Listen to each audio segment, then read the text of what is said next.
material que había hecho Fátima Garay. Esto que acabamos de ver es algo que ocurre acá en Asunción y no en un lugar apartado como Curumbacué, que es un barrio que está fuera de la ruta Traschaco, incluso como a cuadras. Esto está sobre avenidas. Por un lado República Argentina, por otro lado Fernando de la Mora, y ocurre a vista de todos. Nos atiende Aníbal Cabrera, director ejecutivo de la Coordinadora de Derechos de la Infancia y la Adolescencia. Don Aníbal, ¿cómo le va? Buenas noches. Buenas noches, Dante, y entiendo que está Gabriela también y a la audiencia. ¿Qué parte de la responsabilidad del cual se estuvo hablando en los últimos informes recaería en la institución donde usted está, Aníbal? Bueno, nosotros somos una organización de sociedad civil que tenemos el trabajo o la tarea de hacer vigilancia, monitoreo y exigibilidad para que el Estado paraguayo cumpla con sus obligaciones legales en materia de prevención, protección y atención integral hacia los niños, niñas y adolescentes. Eh, un poco lo que ustedes recién estaban señalando, indicando, tiene que ver con la falta de coordinación y articulación del sistema de protección y promoción de derechos cuyo ente rector es el Ministerio de la Niñez y la Adolescencia, pero que está conformado por 8 instituciones del Estado paraguayo que tienen que coordinarse entre sí y articular las políticas públicas para solucionar este tipo de situaciones y para prevenir estas cuestiones que, como bien lo dijo la fiscal Karina Sánchez, cuando se habla de justicia, cuando se habla de restitución de derechos, quiere decir que ya llegamos tarde. Y llegamos tarde todos los días en Paraguay porque no hay un presupuesto específico para atender a los niños y a las niñas víctimas de violencia y abuso sexual.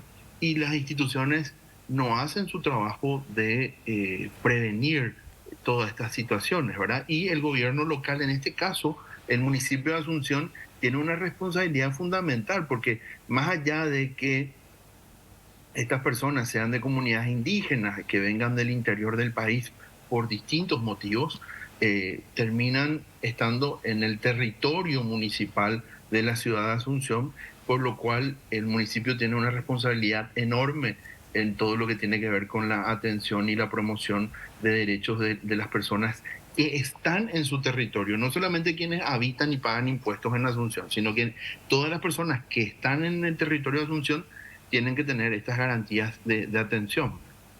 Pero desde el observatorio donde están ustedes, Aníbal, ya habían advertido de esta situación en mediaciones de la terminal de Unio, porque parecería que si no se publica por algún medio, ni instituciones públicas ni privadas reaccionan ante algo que ocurre a la vista de todos y todos los días prácticamente.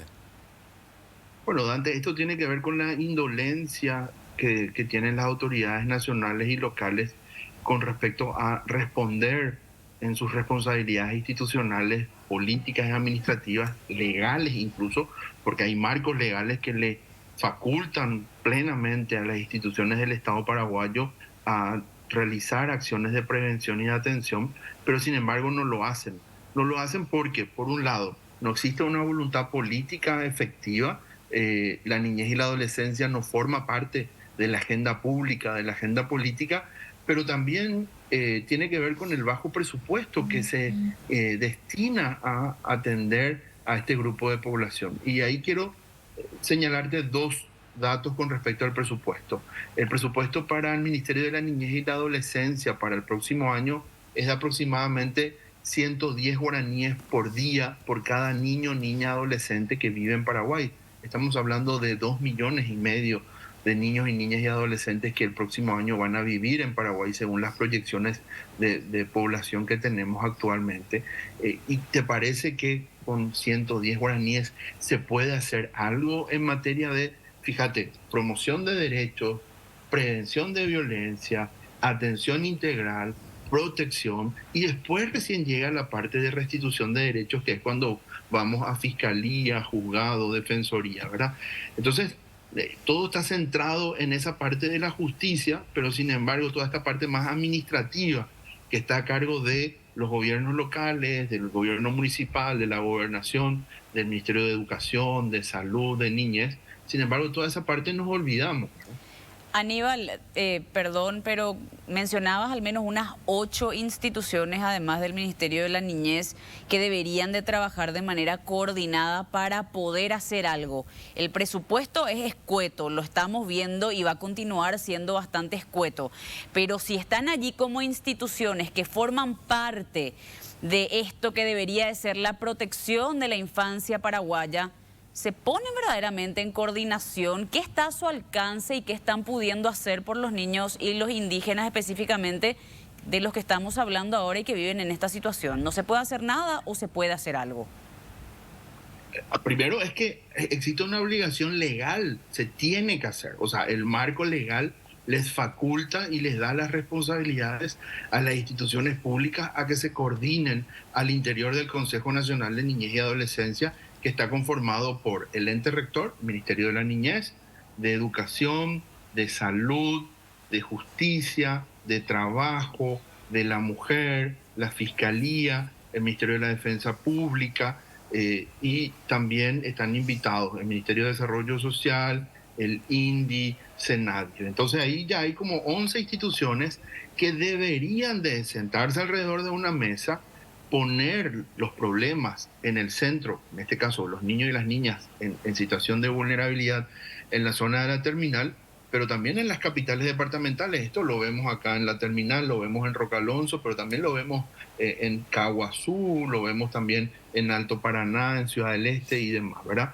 En Itapúa, en Encarnación, también vemos niños y niñas indígenas en situación de calle, ¿verdad? Entonces, esto es una cuestión que ocurre en distintos lugares del país, y además que cuando estamos hablando de población indígena, ustedes saben que estamos hablando de 130.000 personas, no estamos hablando de un número excesivo. Y en el caso de los niños y niñas de comunidades indígenas, mujeres, niñas indígenas, hay aproximadamente 30.000 en todo el país. O sea que si existiera una voluntad política real de parte de este gobierno, que se dice que es pro vida, pro familia y demás, veríamos otro tipo de respuestas, ¿verdad? Pero ahí nomás vemos cómo, por ejemplo, sobre la calle Artigas y Perú, entre General Santos, hace un montón de meses existe una comunidad indígena que está ahí puesta en la calle, ¿verdad? Y así los desalojos forzosos que hemos visto a lo largo del año también. Entonces uno dice, bueno, ¿hasta qué punto le interesa o le importa efectivamente a este gobierno la dignidad humana? Ni siquiera vamos a hablar de derechos humanos para que después nadie se sienta molesto con respecto a ese término, ¿verdad? Hablemos de la dignidad humana y de la promoción humana, que son dos aspectos incluso bíblicos y que forman parte de la doctrina social de la Iglesia Católica. Esos dos elementos no es cumplido por el gobierno actual. Y Gabriela, te doy otro dato más que me parece importante que lo puedan mirar también. El próximo año, el presupuesto para el Ministerio de la Mujer, que tiene que atender al 49.7%, o sea, al 50% de la población del país, que son ustedes las mujeres, el presupuesto que tienen para todo es de 14 guaraníes por día por cada mujer que vive en Paraguay.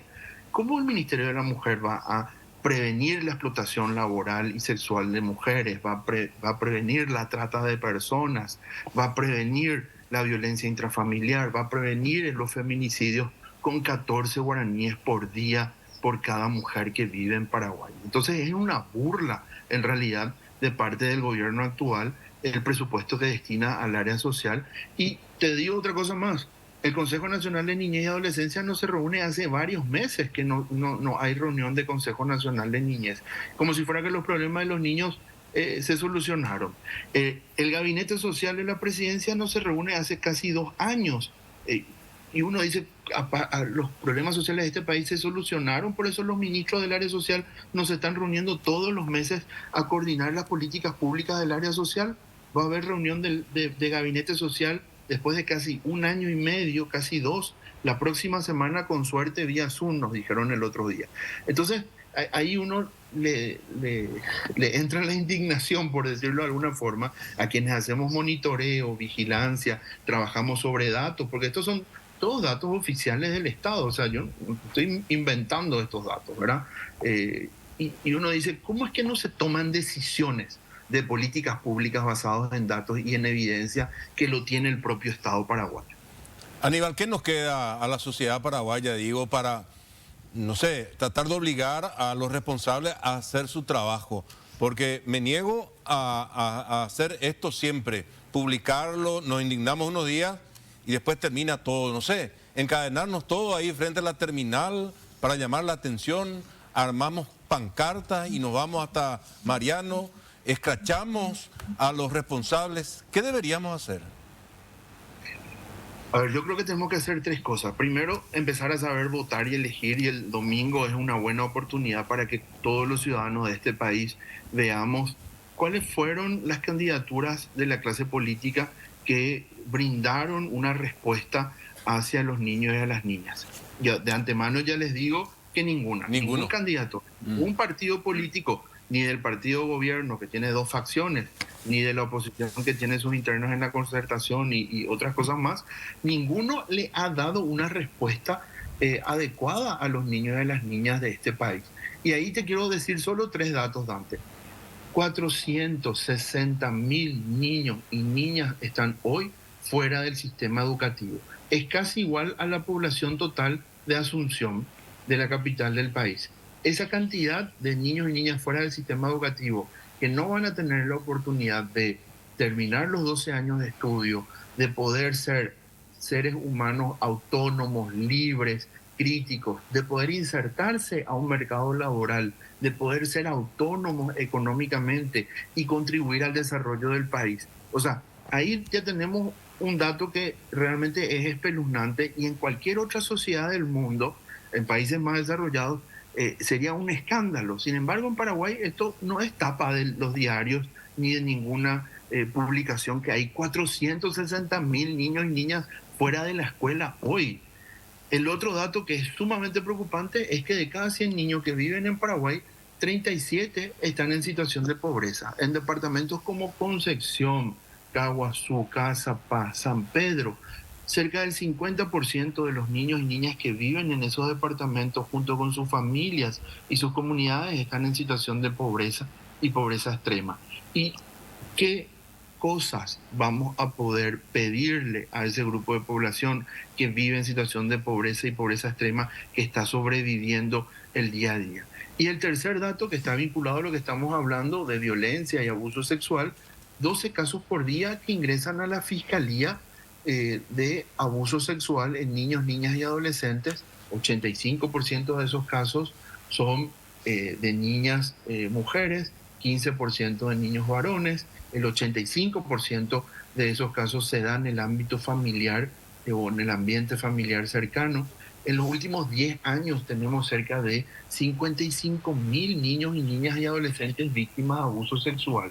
Básicamente estamos llenando el Estadio Defensores del Chaco con la cantidad de niños y niñas víctimas de abuso sexual. Y Paraguay, hasta hoy día, no tiene un programa de atención a estos niños y niñas víctimas de abuso sexual. O sea, no hay psiquiatras infantiles en el sector público que puedan atender a este grupo de población que ha sido víctima de abuso sexual. No hay trabajadores sociales, psicólogos, pediatras, médicos de familia, no hay equipos interdisciplinarios. Si hoy le preguntamos al Estado paraguayo qué pasó de esos 55.000 niños y niñas de los últimos 10 años víctimas de abuso, el Estado no sabe si terminaron la escuela, si se suicidaron, si tuvieron hijos por segunda o tercera vez, si siguen viviendo con su abusador, porque muchos de ellos siguen viviendo con su abusador.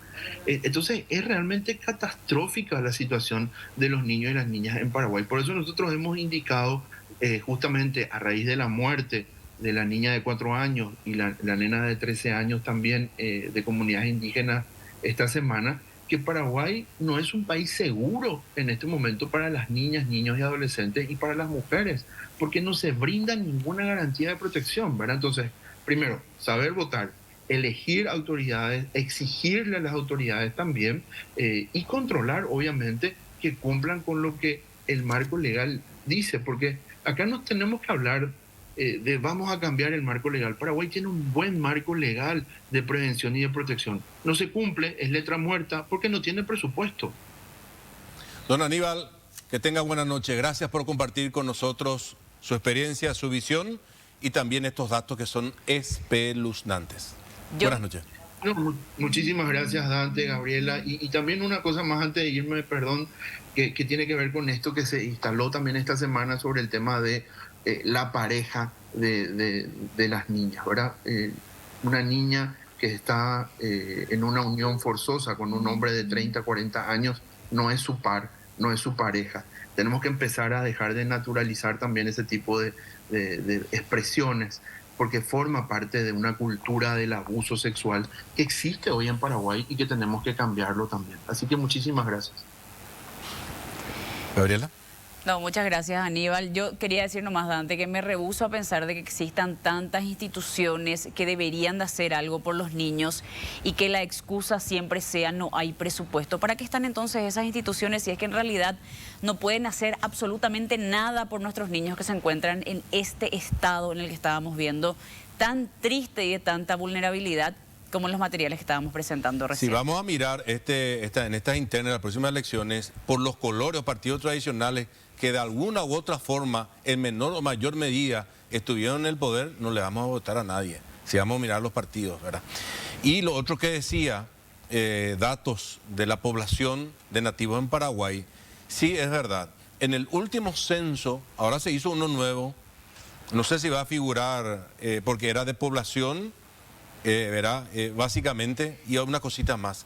Pero el 95% de los asentamientos indígenas en Paraguay, según el último censo, no tenían, por ejemplo, agua potable.